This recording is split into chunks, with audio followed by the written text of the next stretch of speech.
Assalamualaikum warahmatullahi wabarakatuh. Perkenalkan, nama saya Fazra Nisa Zahra dari kelas 10 IPA 2. Jadi, saya akan presentasikan materi sejarah tentang Dekret Presiden 1959.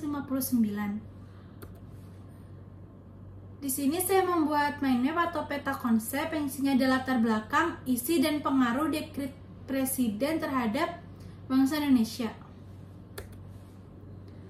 Dekret Presiden 1959 dilatar belakangi oleh kegagalan Badan Konstituante untuk menetapkan UUD baru sebagai pengganti UUD S 1950. Anggota Konstituante mulai bersidang pada 10 November 1956, tetapi pada kenyataannya hingga tahun 1958 belum berhasil merumuskan UUD yang diharapkan. Sementara di kalangan masyarakat, pendapat-pendapat untuk kembali kepada UUD 45 semakin kuat. Dalam menanggapi hal itu, Presiden Y.R. Soekarno lantas menyampaikan amanat di depan sidang konstituante pada 22 April 1959 yang isinya menganjurkan untuk kembali ke UUD 45. Pada 30 Mei 1959, Konstituante melaksanakan pemungutan suara dengan hasil 269 suara setuju untuk kembali ke UUD 45 dan 199 suara tidak setuju.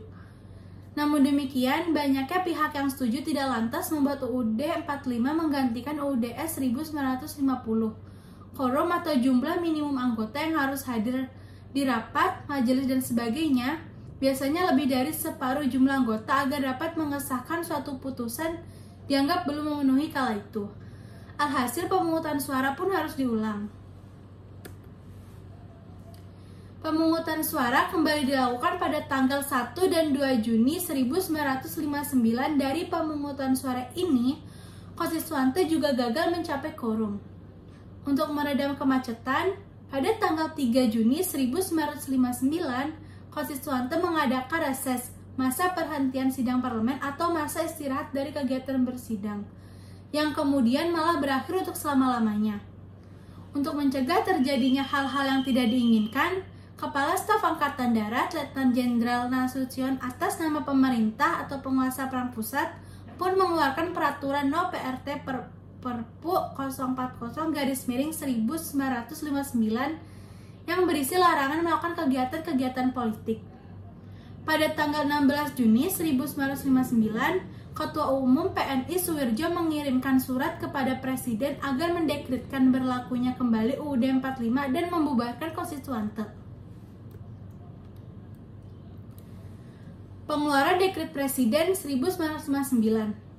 Nah, gagalnya konstituante melaksanakan tugasnya dan rentetan peristiwa politik dan keamanan yang mengguncangkan persatuan dan kesatuan bangsa mencapai klimaksnya pada bulan Juni 1959. Akhirnya, demi keselamatan negara berdasarkan Staatsnoodrecht, hukum keadaan bahaya bagi negara, pada hari Minggu, tanggal 5 Juli 1959, pukul 5, Presiden Soekarno mengeluarkan dekret yang diumumkan dalam upacara resmi di Istana Negara. Berikut ini teks Dekret Presiden. Dekret Presiden Republik Indonesia, Panglima Tertinggi Angkatan Perang tentang kembali kepada Undang-Undang Dasar 1945. Dengan rahmat Tuhan Yang Maha Esa, kami Presiden Republik Indonesia, Panglima Tertinggi Angkatan Perang, dengan ini menyatakan dengan hikmat bahwa anjuran Presiden Pemerintah untuk kembali kepada Undang-Undang Dasar 1945 yang disampaikan kepada segenap rakyat Indonesia dengan amanat Presiden pada tanggal 22 April 1959 tidak memperoleh keputusan dari konstituante sebagaimana ditentukan dalam Undang-Undang Dasar sementara. Bahwa berhubung dengan pernyataan sebagian besar anggota-anggota sidang pembuat Undang-Undang Dasar untuk tidak lagi menghadiri sidang, konstituante tidak mungkin lagi menyelesaikan tugas yang dipertanyakan oleh rakyat kepadanya. Bahwa hal yang demikian menimbulkan keadaan-keadaan ketatanegaraan yang membahayakan persatuan keselamatan negara, nusa, dan bangsa serta merintangi pembangunan semesta untuk mencapai masyarakat yang adil dan makmur.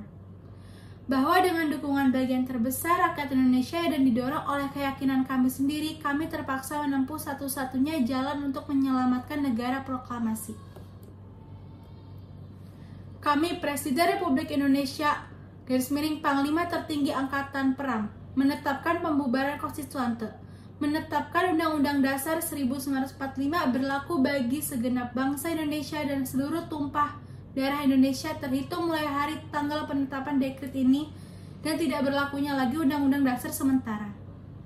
Pembentukan Majelis Permusyawaratan Rakyat sementara yang terdiri atas anggota-anggota Dewan Perwakilan Rakyat ditambah dengan utusan dari daerah-daerah dan golongan-golongan serta pembentukan Dewan Pertimbangan Agung sementara akan dilaksanakan dalam waktu sesingkat-singkatnya. Ditetapkan di Jakarta pada tanggal 5 Juli 1959 atas nama rakyat Indonesia, Presiden Republik Indonesia, garis miring Panglima Tertinggi Angkatan Perang Soekarno. Isi dekret Presiden. Yang pertama, dibubarkannya konstituante. Kedua, diberlakukannya kembali UUD 1945. Ketiga, tidak diberlakukannya lagi UUD 1950 dan dibentuknya Majelis Permusyawaratan Rakyat sementara dan Dewan Pertimbangan Agung sementara yang diberlakukan dalam waktu yang sesingkat-singkatnya. Lalu ada dampak dan pengaruh dikeluarkannya dekret Presiden terhadap bangsa Indonesia. Yang pertama, terbentuknya lembaga-lembaga baru yang sesuai dengan tuntutan dan amanat Undang-Undang Dasar 1945 seperti MPRS dan DPAS. 2. Bangsa Indonesia bisa terhindar dari konflik yang berkepanjangan.